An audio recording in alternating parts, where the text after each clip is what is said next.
악인과 의인의 전쟁이라는 말씀의 제목으로 함께 말씀 나누겠습니다. 악인과 의인의 전쟁. 하나님이 강건케 하시고 복을 주셨던 그러한 다윗의 인생 가운데 늘 다른 나라와 전쟁하는 그러한 일들은 항상 있었던 일이었습니다. 주변의 나라들, 그 나라들은 이스라엘이 강성하여지는 것을 보고 경계하고 또 예전보다도 더욱더 강하여지는 이스라엘을 보면서 많은 것들이 두려웠을 것입니다.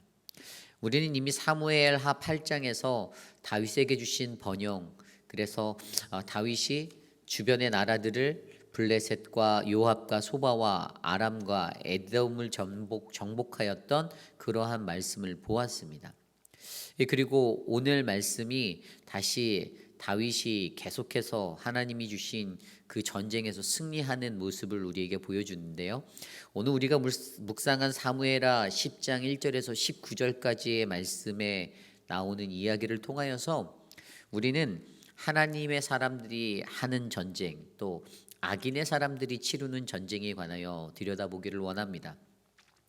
인생을 살아가면서 우리들은 전쟁을 직접 하거나 그러지는 않지만 이 말씀을 통하여서 우리의 인생 가운데 영적인 전쟁들을 돌아보고 과연 우리는 어떠한 모습의 전쟁, 그 영적 전쟁을 맞이해야 하는지를 말씀으로 깊이 있게 묵상해 보기를 소망합니다.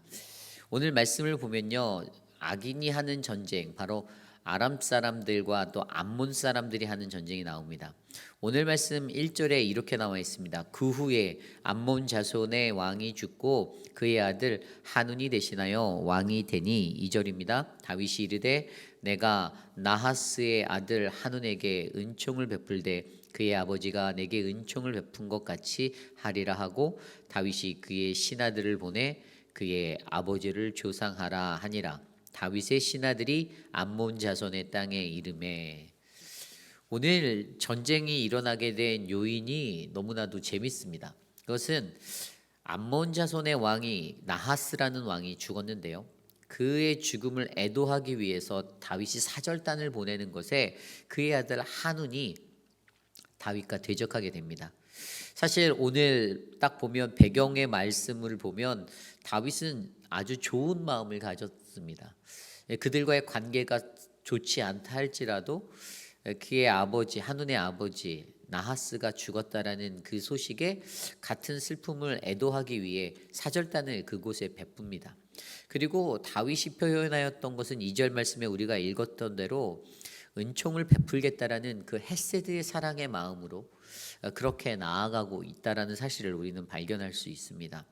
그의 아버지가 내게 은총을 베푼 그 헤세드가 있었고 그도 동일하게 그의 아들 하눈에게 헤세드, 언약적인 이 사랑을 베풀겠다라는 하나님의 은총을 나타내고 있습니다.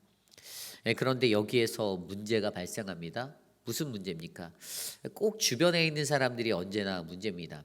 그 왕에게 하눈에게 주변에 있는 그 방백들, 그의 신하들, 3절에 나온 암몬 자손의 관리들이 드디어 입을 열어 이야기합니다.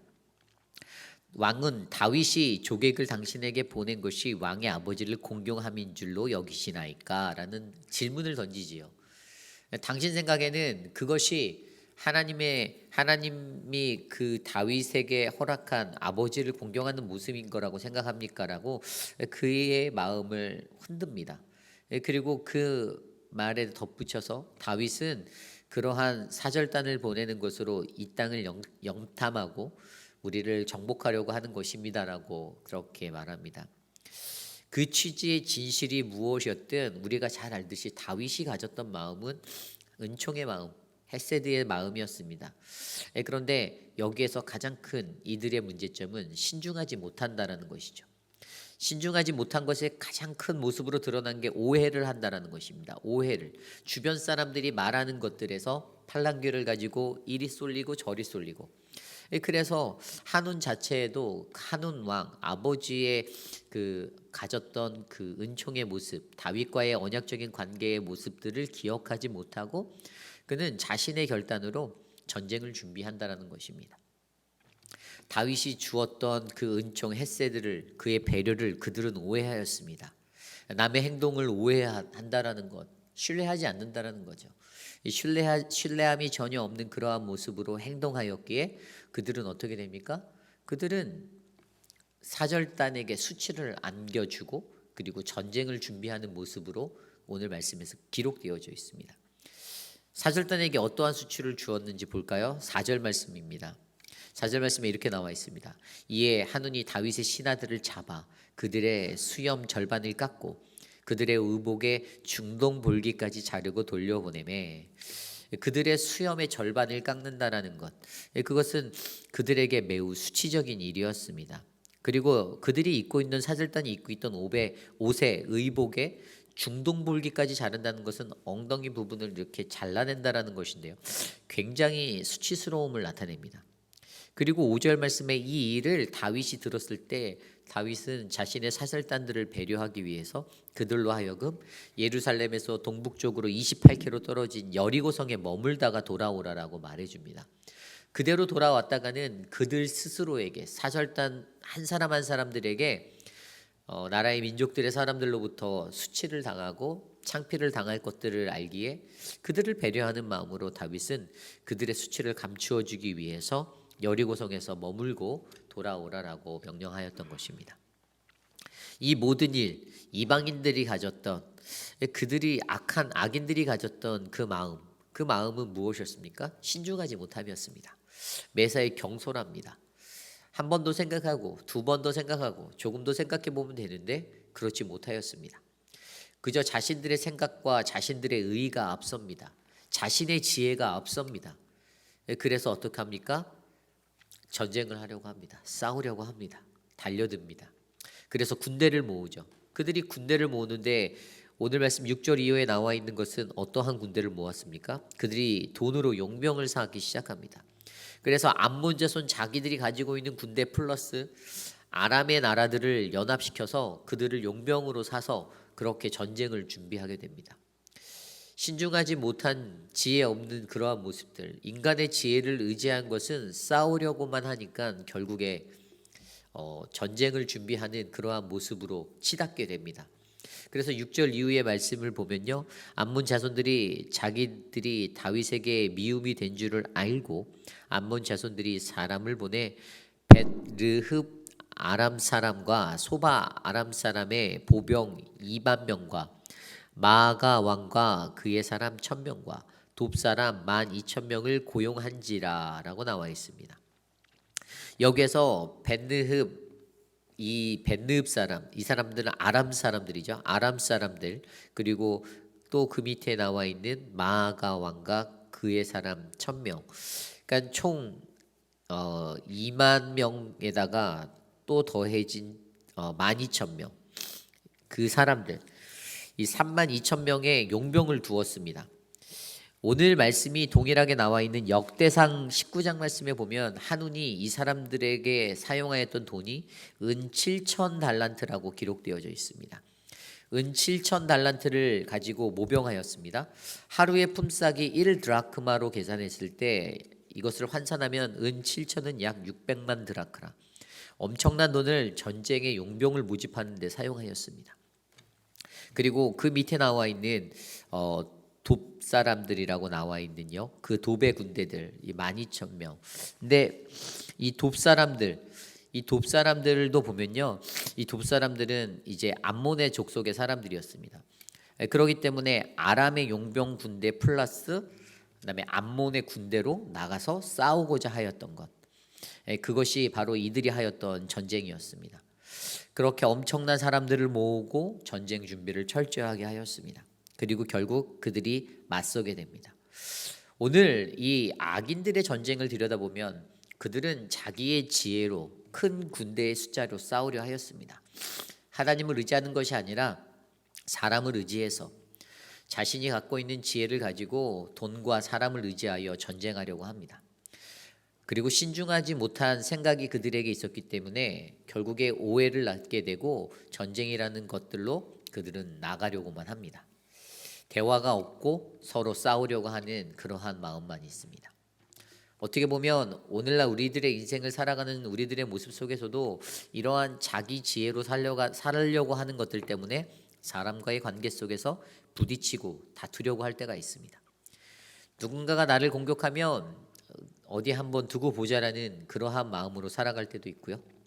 또 그러한 모습 때문에 벼르고 있다가 기회만 조그만 꼬투리만 잡으면 바로 반격하는 그러한 인간의 지혜 없는 모습들이 악인의 모습이다라고 오늘 성경은 전하여 주고 있습니다. 악인은 그러한 전쟁을 준비하였습니다. 반면에 지혜 있는 의인의 전쟁은 어떤 모습이었습니까? 오늘 다윗 왕이 전투하는 모습, 다윗 왕이 그들과 맞서 싸우는 모습에서 우리는 하나님의 사람들, 의인들, 하나님을 의지하는 자들의 전쟁을 바라볼 수가 있습니다.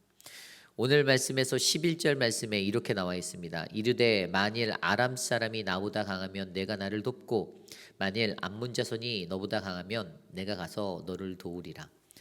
다윗 왕이 요압이라는 군대 장관을 세워서 그로 하여금 그들과 맞서게 하였습니다. 그래서 요압은 자기의 9절 말씀에 나온 대로 이스라엘에서 선발한 자 중에서 또 엄선하였다.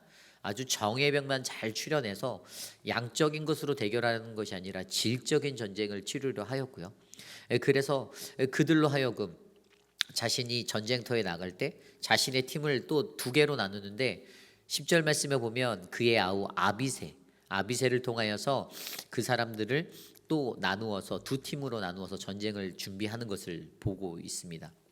그에게 주어졌던 이러한 지혜는 어떤 전쟁의 전략은 그들 연합군으로 다가오는 암몬과 아람의 연합군과에 맞서기 위해서 자신의 소수의 사람들을 두 개로 나누었습니다. 전쟁에 있어서 수적으로 열세에 있었던 것임에도 불구하고 그들이 이렇게 나갔는데 좀 전에 11절에 읽어드린 대로 그들은 서로 돕겠다라는 그러한 마음으로 전쟁에 임합니다.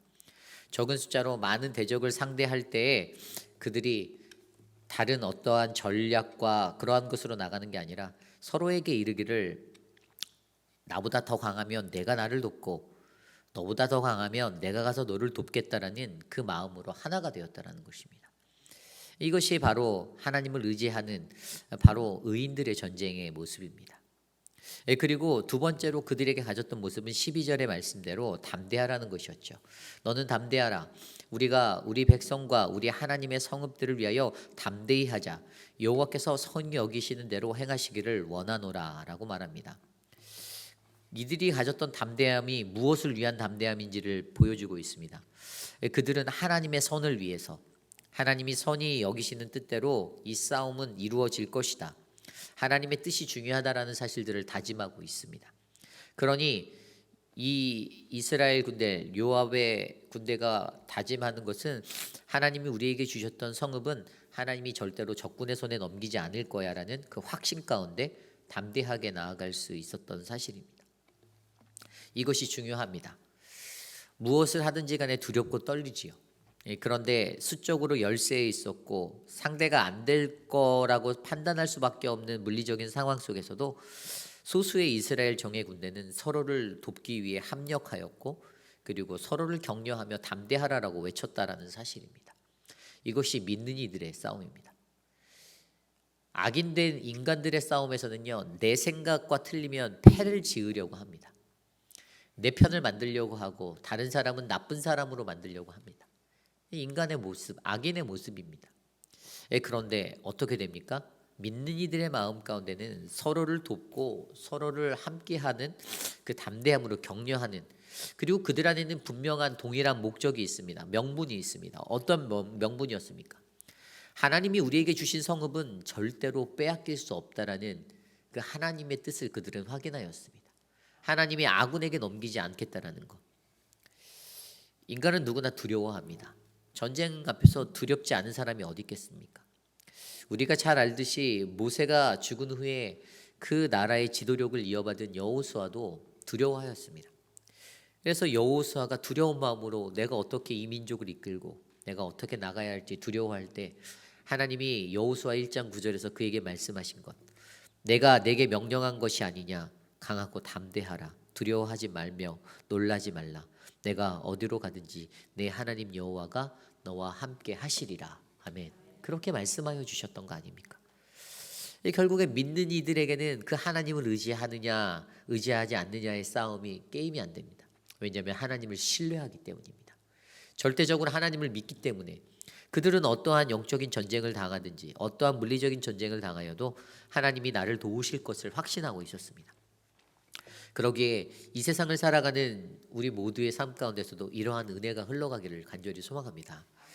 내가 싸우는 것이 아닙니다. 하나님이 싸우십니다. 그렇기 때문에 우리는 곤경과 위기 가운데서 공동체적인 신앙 안에 거하는 거룩한 한 아름다운 교회의 공동체의 우리 회입비라는 장로교회 성도님들은 서로 분열하지 마시고 서로 도우셔야 합니다.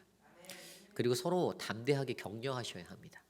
인간적인 것들에 무너지고 좌절하고 그래서 사람들을 모아서 내 편을 만들어서 연합군을 이루는 이러한 지혜 없는 악인들의 전쟁이 아니라 가장 좋은 하나님이 보여주시는 서로 돕고 격려하고 담대하게 하는 이 믿음의 경주의 싸움들을 우리가 이루시기를 간절히 소망합니다.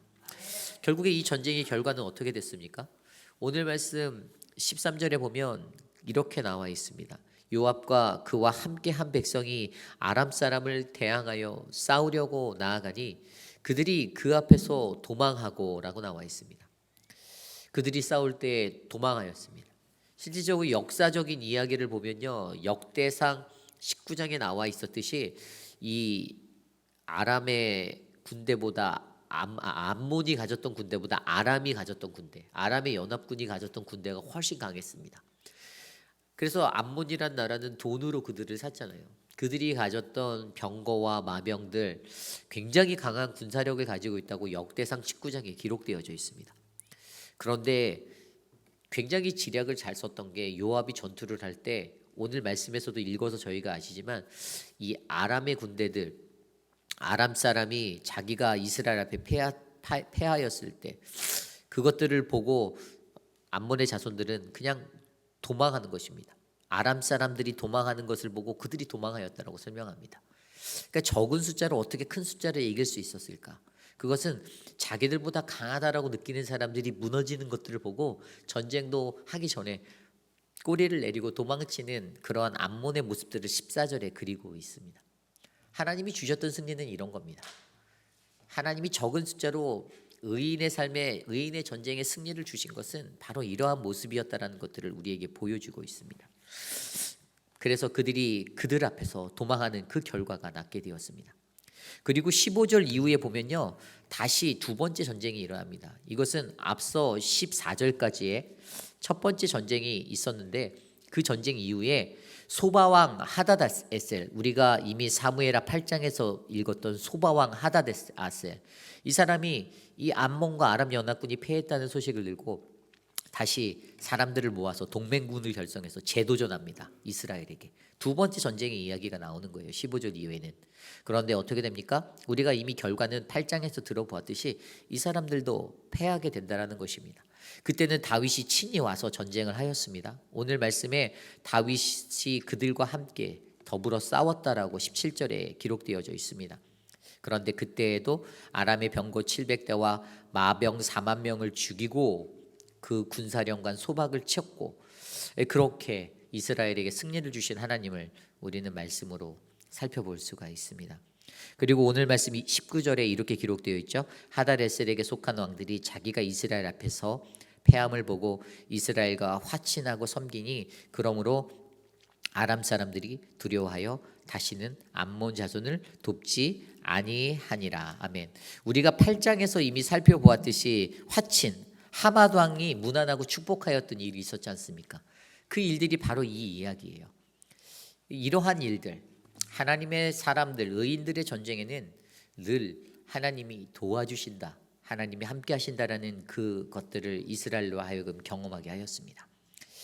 오늘 이 시대를 살아가는 저와 여러분들, 우리들의 일상에도 늘 전쟁은 끊이지 않습니다. 육적인 전쟁, 영적인 전쟁. 같은 공동체 안에서도 같은 예수를 믿고 같은 교회를 섬기고 같은 하나님을 섬기는 사람들인데도 너무나도 희한한 게 서로 안에 알게 모르는 신경전의 전쟁들이 있습니다. 내 마음의 불편함 때문에, 그것 때문에 이를 갈고 칼을 갈고 한 번만 걸려봐라. 내가 가만두지 않을게. 내가 보여줄게. 내가 어떤 사람인지. 그러한 마음으로 살아가는 그리스도인들이 파다하다라는 사실입니다. 여러분, 믿는 공동체 안에서 우리에게 가장 중요한 것은 단결됨입니다. 서로 돕고 서로 격려하고 담대히 나가라고 외치는 그 모습이 우리에게 필요합니다. 이것이 바로 의인의 전쟁입니다. 우리들이 서로와 서로를 향하여서 칼로 베는 말을 던지고 그러한 것들이 하나님이 기뻐하실까요? 아니죠. 하나님이 진정으로 원하시는 것은 세상에 악인이 도모하는 오해와 자신들의 지혜 없는 모습, 큰 숫자로 싸우려고 하는 인간적인 물리적인 전쟁이 아니라 하나님이 원하시는 전쟁은 하나님을 의지하여 담대하게 이 세상을 헤쳐나갈 수 있는 그러한 영적 전쟁의 승리자가 우리들이 되기를 원한다는 사실을 기억하시길 바랍니다. 그러므로 오늘 다윗에게 주신 이 전쟁의 모습을 통하여서 하나님은 악인의 전쟁은 반드시 패하고 의인의 전쟁은 승리할 수밖에 없다라는 그 믿음의 사실을 우리에게 말씀하고 계십니다. 저는 오늘 이곳에 있는 저와 여러분 우리 모두가 세상을 능히 이기는 의인의 전쟁, 이 전쟁에 계신 하나님을 바라보기를 간절히 소망합니다. 오늘 우리에게 주신 그 말씀을 놓고 함께 기도하면 좋겠습니다. 어떠한 것이든 하나님이 우리에게는 지혜를 주시길 원합니다. 그것은 나의 생각이 아닌 하나님의 지혜이고 내 생각과 내 판단과 내 계산과 내 전략이 아닌 하나님의 은혜임을 기억하시길 바랍니다. 그래서 어떠한 세상의 환란 속에서도 하나님을 의지하는 담대함이 우리에게 필요하다라는 그 믿음으로 이 세상을 감당할 수 있도록 이 시간 함께 기도드리겠습니다.